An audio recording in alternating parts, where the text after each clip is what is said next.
데이미언 허스트는 현대미술의 악동이자 생존 작가 중 세계에서 가장 부유한 예술가로 알려진 영국의 거장입니다. 죽음과 생명, 예술의 상업적 가치라는 심오한 주제를 파격적인 방식으로 다뤄 늘 논란과 찬사를 동시에 받는 그의 작품을 따라가 보겠습니다. 여기 한 소년이 시신 옆에서 웃고 있습니다. 16살의 허스트죠. 겉으로는 웃고 있었지만 속으로는 공포에 질려 있었다고 합니다. 허스트가 함께 사진을 찍은 사람은 살아있는 인물이 아닌 시신 안치소에 보관된 잘린 시신의 머리입니다. 허스트가 평생에 걸쳐 탐구하게 될 주제인 죽음의 필연성과 공포를 처음으로 직접 마주한 순간을 기록한 작품입니다. 이 작품은 알록달록한 점들이 규칙적으로 박힌 스팟 페인팅으로 무한한 질서 속에 숨겨진 생명의 에너지를 느껴보세요. 이 작품의 제목은 올라간 것은 반드시 내려온다입니다. 모든 것을 어김없이 바닥으로 끌어내리는 중력의 법칙은 피할 수 없는 운명, 즉 죽음을 상징합니다. 반면 유체역학을 이용해 공을 밀어올리는 바람은 인간이 만들어낸 기술로 생명을 조금이라도 연장해 보려는 현대의 의학기술을 상징합니다. 아무리 노력해도 인간은 언젠가 죽음을 맞이할 수밖에 없다는 삶과 죽음의 순환을 시각화한 작품입니다. 데이미언 허스트는 거대한 유리로 만든 폐쇄적인 구조를 즐겨 사용합니다. 세 개의 유리 상자 안에 각기 다른 세계가 펼쳐지는데요. 관객은 그 안의 내용물을 볼 수는 있지만 개입할 수는 없습니다. 철저한 관찰자의 입장이 되어 바라볼 수밖에 없죠. 마치 죽음이라는 예정된 결과를 앞에 둔 채 삶을 살아가야 하는 인간의 운명 같기도 합니다. 지금 여러분은 커다랗게 입을 벌린 상어 앞에 서 있습니다. 다행히도 단단한 유리벽이 우리를 보호해주고 있죠. 포름알데히드 용액으로 가득 찬 이 유리 탱크의 무게는 무려 20톤이 넘습니다. 그 안에 길이 4m가 넘는 거대한 상어가 박제된 채 매달려 있죠. 거대한 상어가 마치 살아있는 듯이 물속을 유영하는 모습으로 전시되어 있어 관객에게 실제적인 공포심과 경이로움을 동시에 줍니다. 사실 우리는 이성적으로 죽음이 누구에게나 닥친다는 걸 알지만 살아있는 동안은 결코 죽음을 경험하거나 이해할 수 없습니다. 이 작품은 2004년에 약 100억 원에 팔렸답니다. 살아있는 듯 죽어있는 상어를 통해 죽음의 물리적인 공포를 전달했다면 천년은 톱니다. 바퀴처럼 맞물려 돌아가는 삶과 죽음의 순환을 시각화합니다.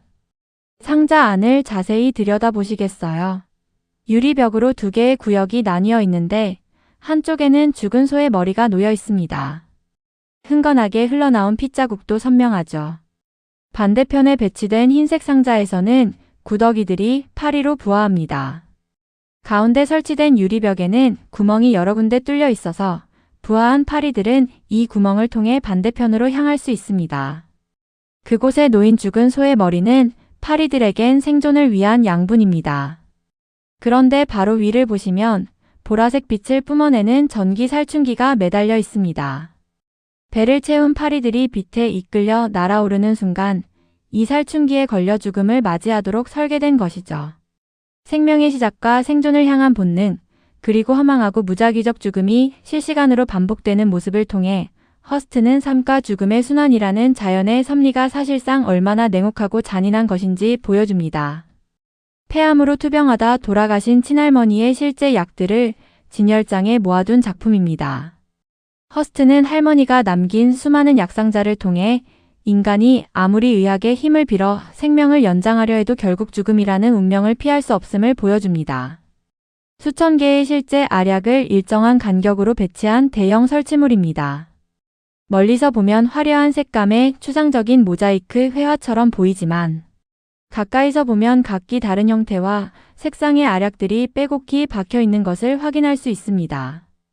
영생을 바라는 인간의 본능과 의학과 과학기술에 대한 현대 사회의 무조건적인 믿음을 역설적으로 표현한 것이죠.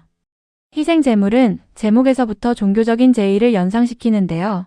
캐비닛 안을 들여다보면 가위와 집게, 메스 같은 수술 도구 수백 개가 질서정연하게 진열돼 있습니다.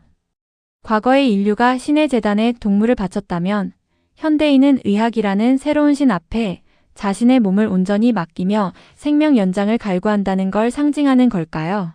현대 사회에서 의학이 과거 종교가 가졌던 절대적인 권위와 구원의 역할을 대신하고 있음을 시사합니다. 겉모습은 각기 다르지만 결국 백골이 되는 인간의 운명을 시각화한 작품으로 관람객에게 죽음을 마주한 내 진짜 기분은 어떠냐고 묻습니다. 이 작품은 벚꽃 연작 가운데 하나입니다. 꽃이라는 소재도 그렇고 직접 붓질을 해서 그렸다는 사실도 그렇고 전시된 다른 작품들 사이에서 조금 튀는 것처럼 보이는 작품이죠. 하지만 짧은 기간 화려하게 생명력을 꽃피웠다 지고 많은 벚꽃은 삶과 죽음, 아름다움과 욕망을 보여주는 소재라는 점에서 허스트의 작품 세계를 관통하는 주제와 밀접하게 관련돼 있습니다. 신의 무한한 권능과 영광을 묵상하며 이 작품은 멀리서 보면 중세식 성당의 거대한 스테인드 글라스처럼 보입니다. 하지만 조금 더 가까이 다가가 보면 어떨까요? 이 화려한 패턴을 구성하는 건 물감이 아니라 수천 마리의 나비에서 떼어낸 진짜 날개죠.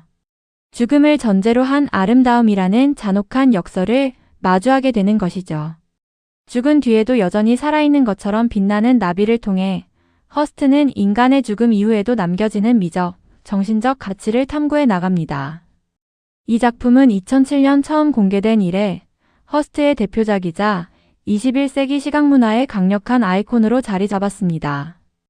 두개골은 모형이 아니라 18세기에 살았던 실제 사람의 것인데요. 이 해골의 틀을 백금으로 주조하는 과정에서 원래의 치아는 살렸습니다. 8,601개의 다이아몬드가 백금 두개골을 장식하고 이마에는 52캐럿의 다이아몬드가 박혀있는 작품이죠. 과거의 화가들이 해골을 통해 인생의 허무함을 강조했다면 허스트는 반대로 죽음을 찬란하고 화려하게 장식합니다. 우리는 영혼을 상징하는 보석의 아름다움과 화려함에 매료되지만 결국 우리가 감탄하며 보고 있는 것은 죽음입니다. 죽음조차 사치스럽게 포장하는 인간의 욕망을 보여주는 작품입니다. 재료비만 400억 원가량이고 1,000억 원에 판매되었습니다. 산채로 가죽이 벗겨지는 형벌을 받고 순교한 성 바르톨로메오를 형상화한 작품입니다. 자신의 벗겨진 가죽을 직접 팔에 걸치고 있는 고전적 도상을 현대적으로 재해석했습니다.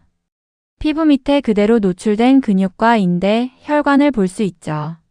성자의 양쪽 손에는 가위와 메스 같은 현대적인 해부 도구를 들게 함으로써 의학이나 예술을 위한 해부학 자료로 많이 사용되었다는 사실을 암시합니다. 극심한 고통조차 예술의 언어로 승화시킨 작품입니다. 천사의 해부학은 종교적 상징인 천사를 의학적 관점에서 해부하여 보여주는 파격적인 조각 작품입니다.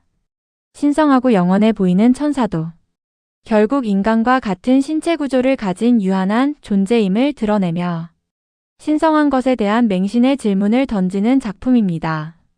이 작품은 신화 속 상상의 동물인 유니콘을 형상화한 조각입니다.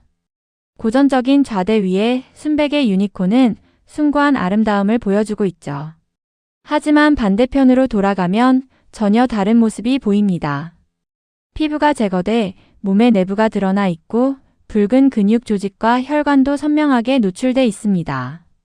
신화 속의 존재를 이렇게 해부학적으로 해체함으로써 허스트는 아무리 신성하게 여겨지는 생명체라도 결국은 뼈와 살로 이루어져 있다는 것, 그래서 죽음에 이를 수밖에 없는 유한한 존재라는 것을 다시 한번 상기시킵니다. 오늘은 별빛 서재에서 데이미언 허스트와 함께하는 시간을 가져봤습니다. 별빛 서재는 구독, 좋아요를 눌러주시면 힘이 납니다.